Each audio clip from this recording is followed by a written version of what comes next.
Hey everybody, good morning. I'm Nathan Siegel with the Keyfactor product marketing team. Just like to welcome you all to another wonderful Keyfactor webinar. This one is a part 2, a follow-up to our first webinar with Fred Roos from ING. We are talking about PQC and whether or not it is too late to start now, and what are some tips for getting started and for making sure that the journey to post-quantum resilience is smooth and successful. I think what we'll do right now is just to wait one minute just while we have the last of our audience come in, and then I'll set a timer and I'll start in just a minute here. So speakers, take a little sip of water, whatever you need to do, and then we'll start.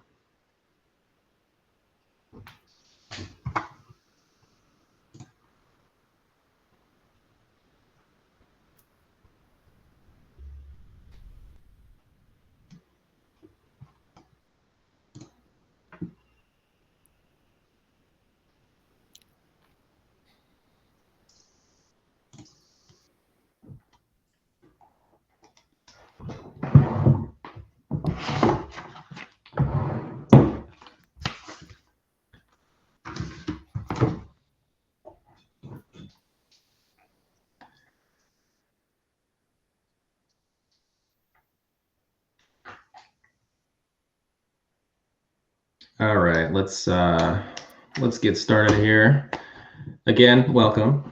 This is the PQC Latecomers Last Stop for 2026 webinar from Keyfactor. And our agenda for today is a good one. We'll be speaking with Vlad, Fred, and Tomas from Keyfactor. And first we'll hit Q4 2025. Why we're speaking about this now. Why do we keep speaking about it? What's the significance of this date? We'll also cover the PQC signals and guidance coming from around the world and the importance of that. We'll talk to Fred Roos from ING about his experience in the post-quantum transition, and then we'll take a few questions. So, Tomas, why don't we start with you? You're the Keyfactor representative here. Absolutely. Thanks, Nathan. I'm Thomas Gustafsson, Chief PKI Officer here at Keyfactor. I've been working with PKI for 30 years and the EGBCA PKI project and product for some 20 plus years now. So all about PKI and PQC for the last couple of years. Hi, and I'm Vladimir. I'm the VP of Cryptographic R&D at InfoSec Global, which is a Keyfactor company. I work on anything related to cryptography, leading the cryptographic team, working on cryptographic innovations, including post-quantum cryptography, cryptographic agility, and cryptographic discovery. Thanks for having me. I'm Fred Roos. I'm the security architect at the CISO office of the ING Bank, and I've been involved with cryptography, PKI, and key management for at least 25 years now. So also long here, enjoying the new endeavors with the PQC. 3 decorated veterans of PQC here. What a lineup. Okay, well, thank you very much. Let's talk first about why now? Why 2025? What's special about Q4? Let's, Fred, take it away. Yeah, like we said, what about why now? Well, it's clear that there are now getting more and more formal deadlines. A lot of countries are already putting formal deadlines, deprecation deadlines for RSA and elliptic curve out, and all the other ones. Well, they're not putting the deadlines out as hard requirements, but at least as guidance or strong recommendations, and especially in the EU, that's what we're now facing. But it's expected that it will change into formal legislation quite soon, I think. I think, Vladimir, you also mentioned before, there's quite a change from US, also first recommendations and then into law. Yes, actually, specifically the document that came out just under a year ago, NIST IR 8547, which specifically says that RSA and ECC will be disallowed and deprecated anywhere between 2030 and 2035, depends, what ecosystem we're talking about. But this is a hard stop. Sometimes people say, what, CRQC, cryptographic quantum computer, might appear sooner, might appear later. But even if we forget about that component, which of course is essential to look at, but even if we take that component aside, by the 2035, the latest, if you have not migrated to quantum resistant algorithms, you're going to be completely out of compliance, even from that point of view. And we can see that, this has been done in US. We can see that in EU, similar actions are taking place step by step. And this is probably just a matter of a few months, I would expect, for EU to release a similar timeline for deprecation and disallowment of currently used algorithms.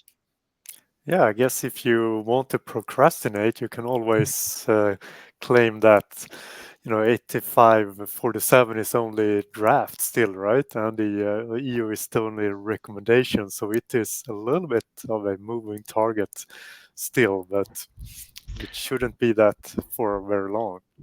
No, but I think we all know that making changes in cryptography is a year-long experience that you have to go through. So even now being at recommendations only, at least we as ING have decided that we should really act now. And it's what you see in all the recommendations, even by the end of 2026, and by the formal requirements, even by the end of 2026, you should at least have your inventory in place, and you should at least be starting. So yeah, I think a lot of people will run into auditors claiming that it need to be there, or one of their compliance parties. So I expect that waiting any longer is too late. But yeah, as said, you can step in, you can start up now, you can step onto the train now, but don't wait too long anymore. That's at least the advice I would give.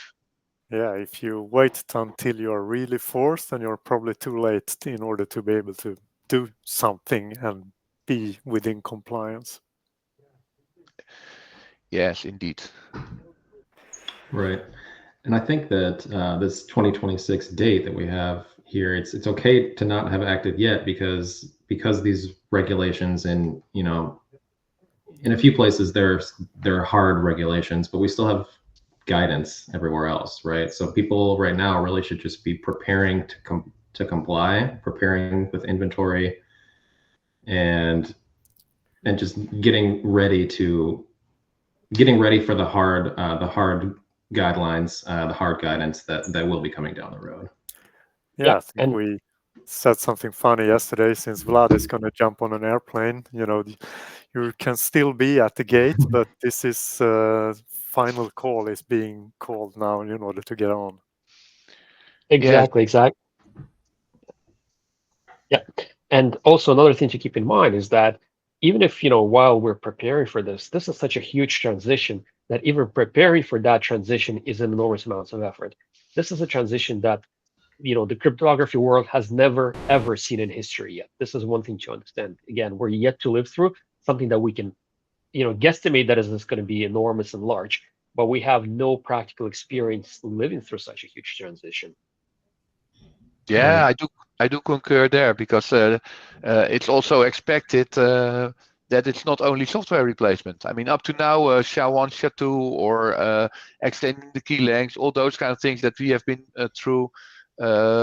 Even the termination of MD5 or the termination of DES, it's always been quite straightforward. It was quite aware you could still use the same hardware. Maybe you had some performance issues, but now we really expect some things to change, because you really need different hardware at some places. You really cannot do with the existing one. So that's also just that procurement process, and finding the correct people and finding the correct things there is very a tough call. So if you're not preparing now, then 2030 is really out of reach. You will never be able to be done by 2030 if you're not starting now. Exactly. It's like turning a battleship, right? You can't turn a ship on a dime. It has to take place, with the entire organization on board, and very slowly. And so I think that's a good opportunity to talk about, what other areas of the world are doing to prepare themselves because, you know, thus far we've talked about the Western world for the most part, Europe and North America, and there are other parts of the world that are equally concerned about post-quantum. And so China is one of those. It's very interesting to consider. And I know that we have some indication that they're, you know, they were moving in 2016 and now they're moving again. Yeah, I think as we discussed, as Vladimir mentioned also in our preparation call yesterday, it was quite good that they started in 2016 and then it died out a bit. But now they're really into a new competition or something like that. Do you know a bit more about it, Vladimir, or is it? It was just announced a few months ago that they are starting their PQC, and I assume they mean their custom PQC algorithms. So it feels that they're going to be, you know, creating their own versions, but at the same time, for commercial use, you know, they're going to be following the NIST ones as well. So again, they're trying to kind of keep up with the world as far as I can see, as well as have something that is proprietary, which again has been restarted, because I remember that back around 2000, probably 16, 17, around that time frame. I remember some of the names of the algorithms they had, which sounded similar to the ones that were competing in the NIST standardization process, but I have no idea what apparently has happened to them after all. And was interested to hear their announcement of restarting the the creation and standardization of their own proprietary algorithms. Yeah, I guess that's similar. I mean, it would be identical to what it is now, right? They have a couple of China-specific algorithms, which some, of course, organizations have to abide with and use, but for most, say, commercial usage, at least from that we are exposed to, the classic standard algorithms are sufficient. Yeah, and in the financial sector, I'm very happy to have heard and also read the communications that they're just going to follow the NIST recommendations for the financial sector. So any banking and used for interacting with the rest of the world, they intend to follow the NIST algorithm. So I'm very happy about it. But indeed, on the competition, I was also surprised to read, because I did a small read up yesterday. They're not allowing any of the participants that have been into the NIST above round 1. So only if you already had to drop out at round 1 and do your work all over, you could now participate in the China discussions. But all the NIST participants are not allowed any further. So apparently, well, from what I got, I don't know because I did not read all the material. So they're really looking for some specific algorithms there. But again, it is a global approach. So at least for finance and I think for a lot of other parts where China is interacting, they use the same algorithms we have, and I'm really happy about it. Yeah, you changed to the slide on our work, and indeed we have to realize that any doubts that might be there around post-quantum, any doubts that might be there about the trustworthiness of the system has an impact of the global banking system. So for us as ING, it's very important to work together, to communicate, to share results, because we think that only if we can keep the trust in the overall banking system, it will be a way forward. And yeah, related to that, we performed some proof of concepts. A couple of them are performed by the PCSI, that's a Dutch corporation. Very nice initiative where we share the information and we even make it available to the wider public. So there's a blog series, and I think the link is in the deck that you will get. But there's a blog series on the different aspects that are attached there, but we'll have some nice stories on that happening there to get an HSM working with post-quantum. It's been an experience. Yeah, and what's interesting to see, if we're referring to this document as well, one of the few things to just point out, right? CA1, for example, it's looking at, what is required to migrate, right? And what is cryptography is in there, right? So it's really inventorizing your cryptography. Sometimes organizations before NIST, last August has released, the first 3 finalized standardized algorithms. I mean, there's more to come, of course. People were saying, okay, algorithms are now finalized. I cannot do anything. But yes, you can. You can inventorize. If you're going to start doing everything in one shot, it's big enough already. So let's split it up. Let's figure out what do you have in the first place? What do you need to migrate? And there's another aspect to it as well, right? One question sometimes that I ask is MD5 quantum safe? And Thomas and Fred could probably understand where this is coming from, right? MD5 is already classically broken. Of course, it's going to be quantum vulnerable, but that's a problem that a lot of organizations have, is that they need to see everything that is broken today and that will be broken by quantum computers. You need to actually clean up everything. This is why inventory is important. Another interesting aspect is CA3, right? I mean, hybrid approach. Are some organizations going to go with hybrid, or some organizations going to go straight to PQC? There's going to be a choice that everybody's going to be making. This is why it's essential to come and to support crypto agility, because again, there's no one choice that's going to fit everybody. There's going to be multiple migrations, again, even the way this standardization is happening.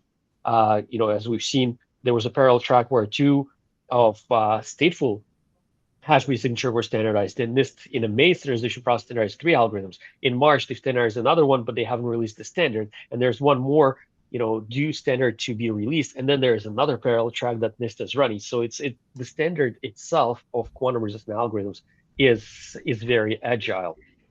Yeah, indeed, and to point out this excerpt that is there, that's from LinkedIn from Santander. So it's not from ING, but this is exactly the world the banking industry is in, the financial industry is in. Everybody is sharing. So if something occurs, if something is written, we all try to share to make sure that we all know, because it is something we're in all together and we need to resolve all together. And it's developing so quickly that you really need each other to keep up to the point where we are and to know what's happening in the world.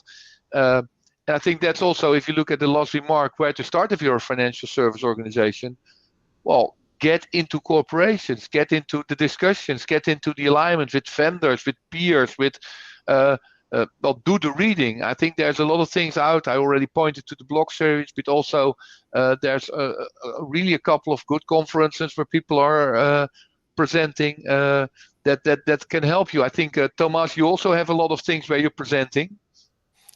Indeed, it's a lot of corporations, I should say. For example, the PKI Consortium, the OpenSSL Foundation, and there's an IETF, of course, the standardization organizations, because it's really not only the standardization, as Vlad was talking about the algorithm itself, which there are new things coming, but then also the usage of the algorithms is you have to have that standardized, otherwise you won't be able to do interoperable TLS communication or send signed messages and signed transactions and exchange quantum safe or certificates signed with quantum safe algorithms unless there are usage standards which are final and people agree on, etc. So there's starting point is just the tip of the iceberg. There's a lot of work which requires cooperation between competitors and collaborative organizations alike, and a lot of this is happening, which is really encouraging. That most organizations are participating in cooperation around interoperability things. But you see a nice thing that we also need to step up our communication styles. One on the example that we did in our proof of concept, we tried to get HSM working with post-quantum. We had it in combination with Keyfactor, and it sounds all very nice and easy because the vendor of the HSM says, yeah, we support post-quantum, we support even MLDSA, and Keyfactor supported it. So we thought, let's go ahead. And that ended up in a disastrous discussion with a lot of vendors and a lot of things, because even people supporting the exact implementation of MLDSA from just before the standardization and just after the standardization, there was a different OED involved. So there was just some really tiny number difference. The implementation was the same. There was nothing else happening there, but even that failed. And I think that's the challenge that has been pointed already before in this talk. this is something we have never seen as cryptographers in a change in a regular world. Nobody is aware that RSA has an OAD related to it. So why bother? Because everybody just implements standard RSA.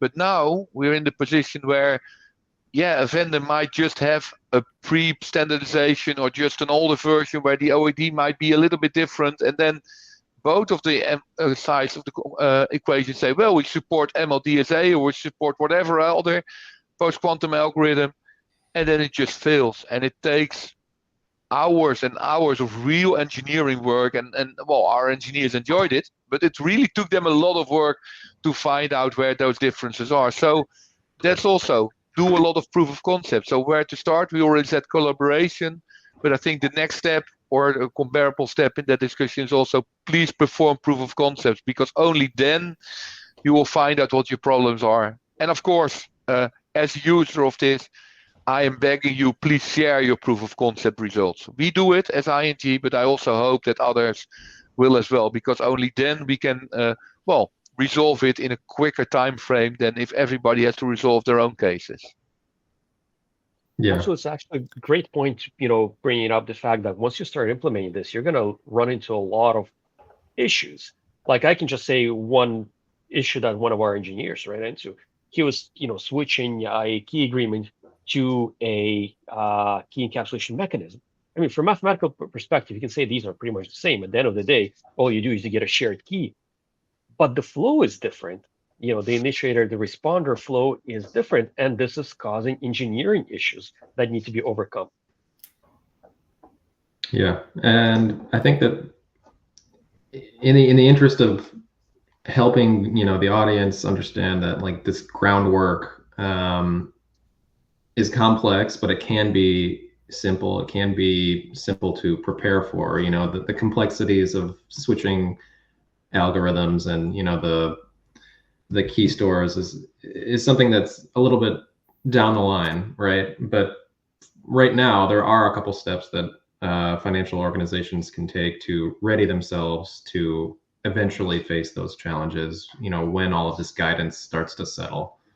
And that's something that I think that is important to touch on just quickly. Indeed, and there's kind of standard steps outlined by most. If you go to any consultancy firm or read recommendations from any industry vertical, it's read something like this, and once you start, then you'll figure out, or you have to start and move, in this order approximately in order to find out the issues that Fred and Vlad was talking about. And then for different use cases, you definitely can move differently, or you will end up in problems at different steps, right? For if you take a simple, just say PKI use case, then you can nowadays, you can move quite far along this snake. But if you take a more complex use case, because PKI is only actually an enabler of a real use case for in the financial industry, for example, there are many different technologies involved, and then everything has to be ready, not only a couple of components, but all components has to be there. So you have to talk to the vendors. And I actually also had an example, since we've been testing HSMs for the bigger part of this year, actually starting even last year. And in the beginning, when testing MLDSA, every HSM I ended up testing, I got access to beta versions, and I found bugs, and the vendor had to fix them, and then eventually it works. But kind of around now, the dust has started to settle, and things are becoming more stable and more, production ready, and the releases are out for in production versions and things like that. And the basic steps have been taken for a lot of vendors, not all for sure. No, true, and I think that's one thing we have experienced as well. But I think everybody is now trying to get to step 3 and 4 in this snake of timelines, and maybe even already for some parts being in 5 or 6. But if you have not started yet, you should start soon, because that inform and discover phase really took a lot of time, and it was iterative, and then you test it and you had to go back to discovery because there were things missing. And so that's also why the call out that we put in the first one, it's not too late, but you're really at approaching the last call for starting, because if you want to be at 4 or 5 somewhere in 2026, you still need to go to steps 1, 2, and 3, and that's gonna take time. The examples we mentioned, the complexity in discovering your cryptography, it's everywhere, but that's even harder to discover. If you only have a needle in a haystack, that's a problem to find it. But if you have to align all the hay straws in that haystack, that's even more of a problem. And I think that's what we are facing. It's not finding a needle in a haystack, but it's making sure that your haystack is entirely neat and up to date and things like that. So being really considered that the important part, the discovery and the automated discovery, that's where we really need help, because manually it will be not doable. Yes, and one thing to pay attention to is that if you notice, besides step 3, the automated discovery, right, it's an ongoing cycle. So it's not a discover and done, because your environment is changing, it's living. You want to be able to track, every time there's a new change, you want to see what kind of cryptography has been imported. Is it to your standards, or was it not to your standards? Maybe somebody's still using old technology. Or from a good side, you can actually track and see what has changed, what was, let's say, vulnerable or was quantum vulnerable and became secure. So you can actually track both good and bad, and this is an ongoing process.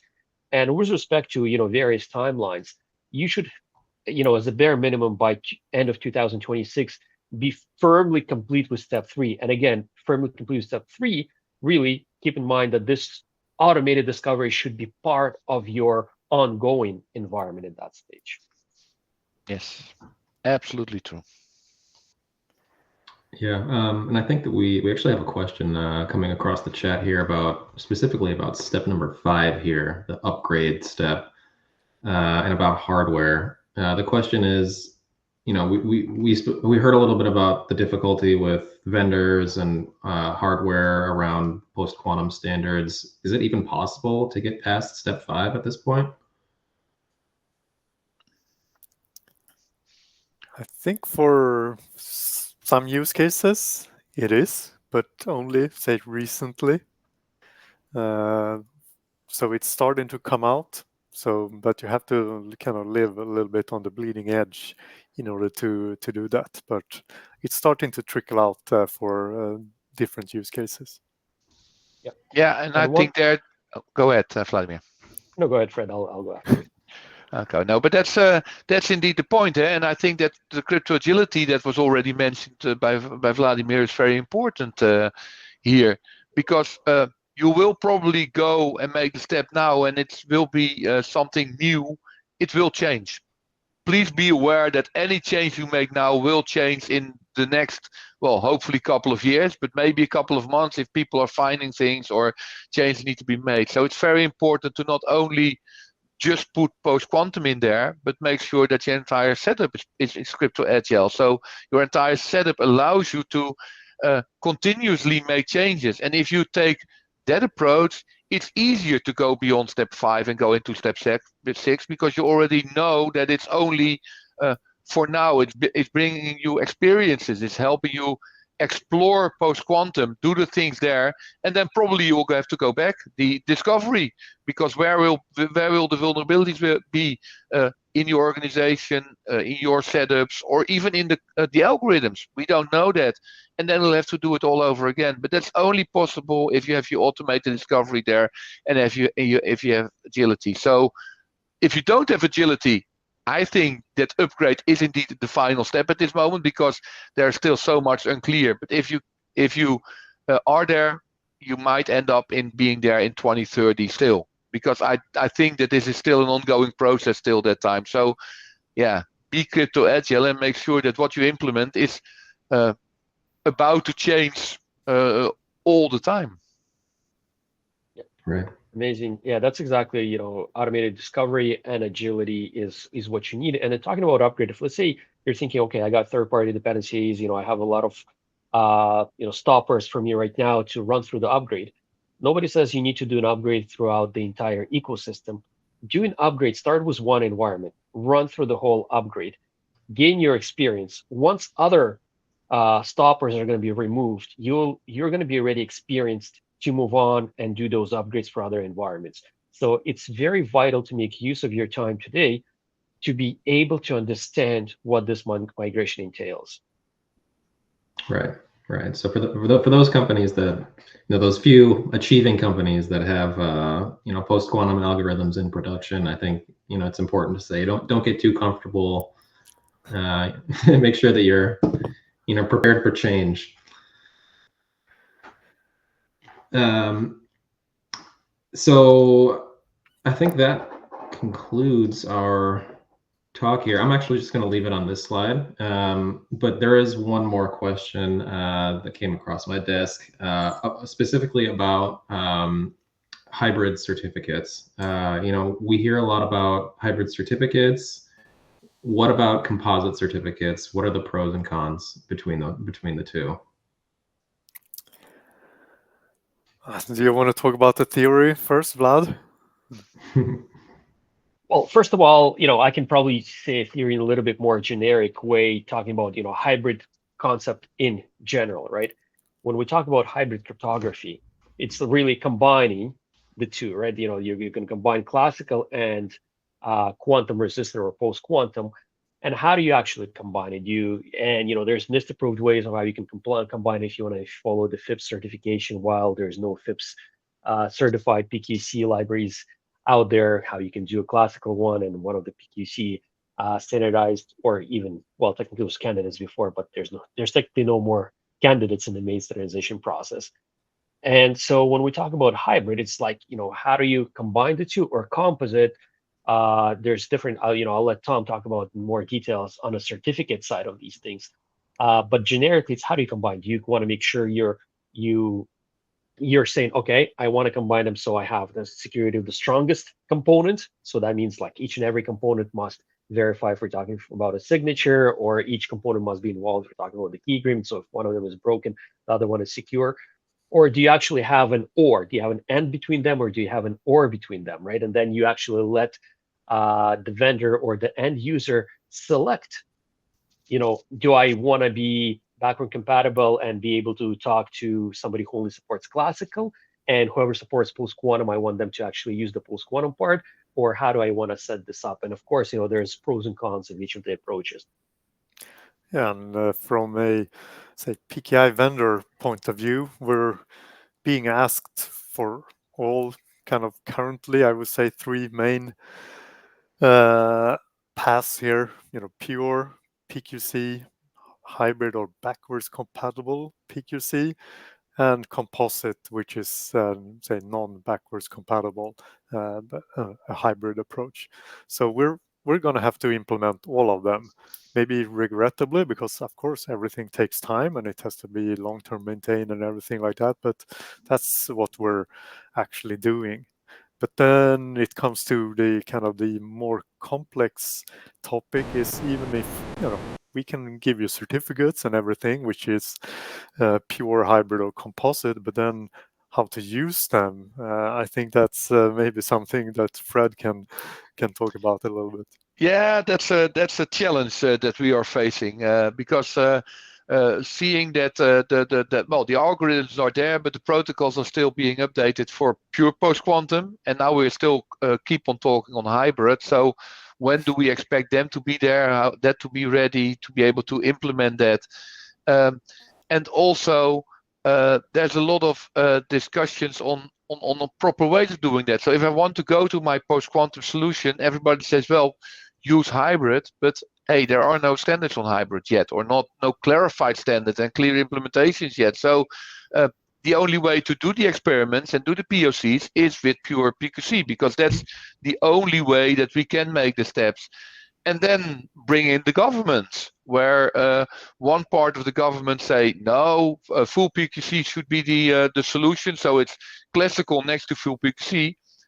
And others say, no, you have to go through hybrid. So that's a challenge that we are facing as an industry. We don't know that yet, because if I want to do a global service, I have to comply to both. So I have to comply to both the situation, full PQC and hybrid. So we are still in the struggle there.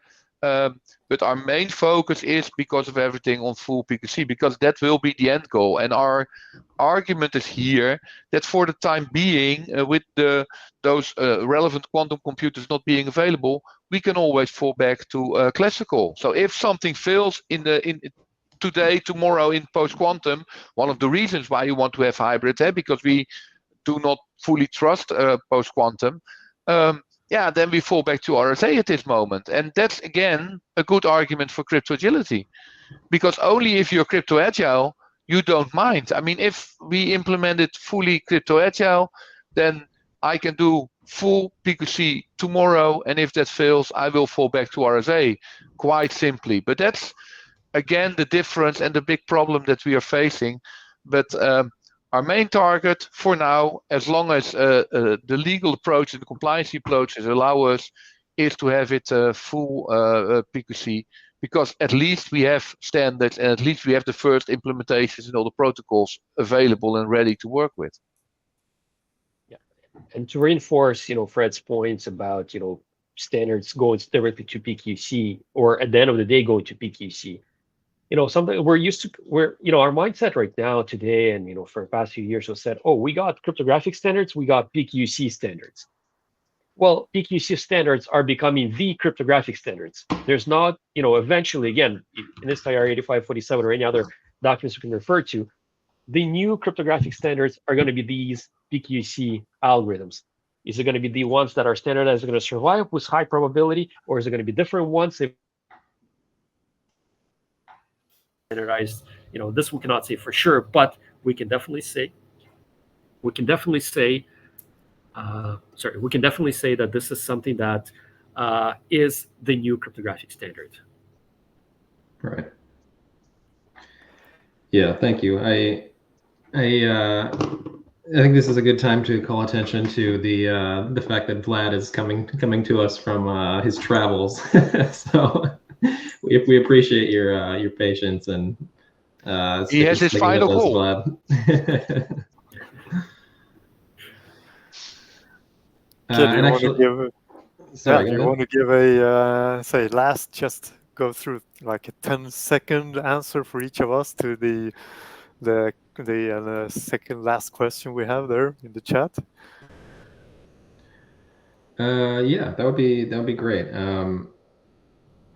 I think even better, I would like to hear, and this is a bit off the cuff, but by the end of next year, what's an acceptable position on this timeline? I think probably my guess would be to get prepared with inventory, right? Maybe not risk, maybe not categorization by risk, but at least to have the ability to do inventory. Am I right?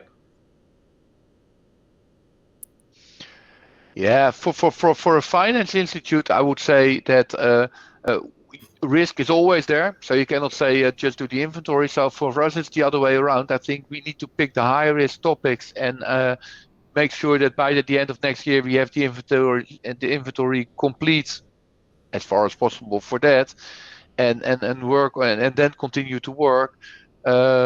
And then go into the medium and low risk areas to finalize the inventory. Because if I would just look at getting my inventory ready and then take the risk assessment, I will probably be busy till 2025 or 2035 to get the inventory ready, and that's also not the way forward. So my preference and my and our approach, and that's broader, is that we are going to address the high risk items first, preferably through automation, and if not possible, we might even decide there to work into manual processes, and then we have additional work to do in the automated discovery, of course, afterwards. But by the end of next year, your high risk cases should be known and should be on a clear roadmap to implement. Okay.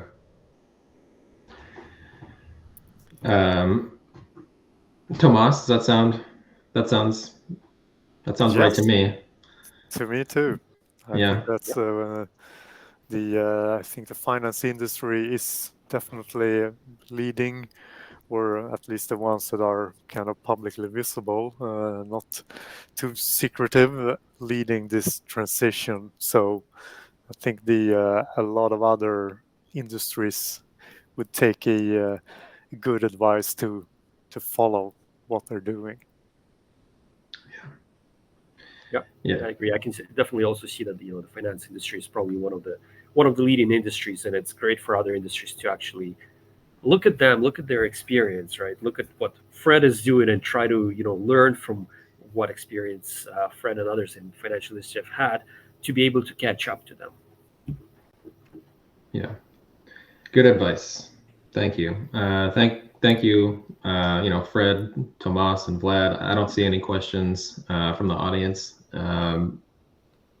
What sticks with me from this discussion, I think, is that this is a very nebulous time. It's difficult to navigate, but there are a couple, bright spots through the fog. Just walk towards the bright spots. Make sure that you get your foundation in inventory and risk, and then build the ability to be crypto agile over time. And I think that 2026 it's not too late if you do those things. No more questions. Or do we have questions? Let's see. We do have one from Ibrahim Yassin, who says, are you expecting Union Pay to implement a special standard using non-NIST PQC? I think, Fred, that sounds like a good question for you. Yeah, I don't know the answer to that. I would encourage using the standard solutions. That's what I try to convey always. So, and of course, we know people and our companies and even countries make different choices. But at least I hope that in the finance sector, we can all stay to NIST solutions, because otherwise it will be an even bigger mess than only migrating to PQC capable algorithms. Yeah. To back up what Fred has also said, is that it's the interoperability component, right? If it's going to be non-NIST PQC, or at least if it's not going to be one of the options that they would support, there's going to be a huge problem with interoperability, for it working worldwide. Right. One more question. I'm sorry. What do we think the major challenge is going to be in this whole transition? Is it going to be key size when we migrate to PQC, for example? So yeah, I don't think it will be key size. I think it will be what we just talked about regarding standards, getting all the standards, because there's thousands of standards out there, and there's not enough people to update anything or all standards in due time, actually. So depending on your use case, where you might have a smooth ride, but many use cases will see challenges in standards not being updated in time for crypto agility, or just changing algorithms and also being updated to crypto agility, because a lot of standards out there are not very crypto agile. Understood. Makes sense. That groundwork it's difficult to get there, but I think once you get to the point where you have a risk-based inventory, you're fairly interoperable across algorithms and standards, then you can breathe a little bit easier. And I want to thank the three speakers for helping us all breathe a little bit easier when it comes to this subject. It's not easy to talk about. It's not easy to to wrap your mind around it if you already have a job that's incredibly complex. And thank you again for being with us here, and just providing a little bit of light in the darkness. So in the darkness of this black QA slide. Okay. No more questions. I think that unless you have some last nugget of wisdom for us, I think I'll end it here and give you back the rest of this hour. That sound all right? does. Thank you very much. Thank Okay. you.